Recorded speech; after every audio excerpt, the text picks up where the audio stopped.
रीतिकाल 1700-1900। आचार्य रामचंद्र शुक्ल के अनुसार हिंदी साहित्य का रीतिकाल संवत 1700 से 1900 तक माना जाता है, यानी 1643 ईस्वी से 1843 ईस्वी तक।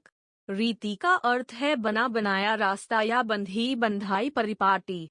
इस काल को रीतिकाल कहा गया क्योंकि इस काल में अधिकांश कवियों ने श्रृंगार वर्णन, अलंकार प्रयोग, छंदबद्धता आदि के बंधे रास्ते की ही कविता की।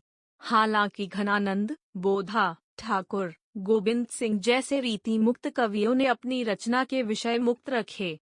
केशव 1546-1618, बिहारी 1603-1664, भूषण 1613-1705, मतिराम, घनानंद, सेनापति आदि इस युग के प्रमुख रचनाकार रहे। रीतिकाल 1700 से 1900 ईस्वी। 1700 ईस्वी के आसपास हिंदी कविता में एक नया मोड़ आया। इसे विशेषत तात्कालिक दरबारी संस्कृति और संस्कृत साहित्य से उत्तेजना मिली। संस्कृत साहित्य शास्त्र के कतिपय अंशों ने उसे शास्त्रीय अनुशासन की ओर प्रवृत्त किया। हिंदी में रीति या काव्य रीति शब्द का प्रयोग काव्य शास्त्र के लिए हुआ था, इसलिए काव्य शास्त्रबद्ध सामान्य सृजन प्रवृत्ति और रस, अलंकार आदि के निरूपक बहुसंख्यक लक्षण ग्रंथों को ध्यान में रखते हुए इस समय के काव्य को रीति काव्य कहा गया।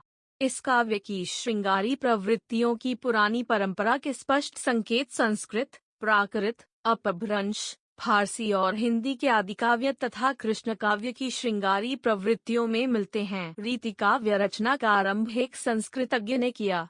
ये थे आचार्य केशवदास, जिनकी सर्वप्रसिद्ध रचनाएं कविप्रिया, रसिकप्रिया और रामचंद्रिका हैं। केशव के कई दशक बाद चिंतामणि से लेकर 18वीं सदी तक हिंदी में रीति काव्य का जस्र स्रोत प्रवाहित हुआ, जिसमें नर नारी जीवन के रमणीय पक्षों और तत्संबंधी सरस संवेदनाओं की अत्यंत कलात्मक अभिव्यक्ति व्यापक रूप में हुई। रीतिकाल के कवि राजाओं और रईसों के आश्रय में रहते थे।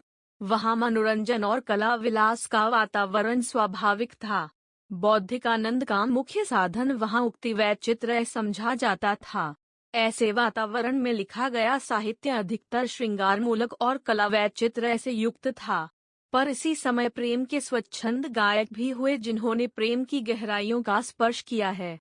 मात्रा और काव्य गुण दोनों ही दृष्टियों से इस समय का नर नारी प्रेम और सौंदर्य की मार्मिक व्यंजना करने वाला काव्य साहित्य महत्वपूर्ण है। रीति काव्य मुख्यतः मानसल श्रृंगार का काव्य है। इसमें नर नारी जीवन के स्मरणीय पक्षों का सुंदर उद्घाटन हुआ है। अधिक काव्य मुक्तक शैली में है, पर प्रबंध काव्य भी हैं। इन 200 वर्षों में श्रृंगार काव्य का अपूर्व उत्कर्ष हुआ, पर धीरे धीरे रीति की जकड़ बढ़ती गई और हिंदी काव्य का भावक क्षेत्र संकीर्ण होता गया।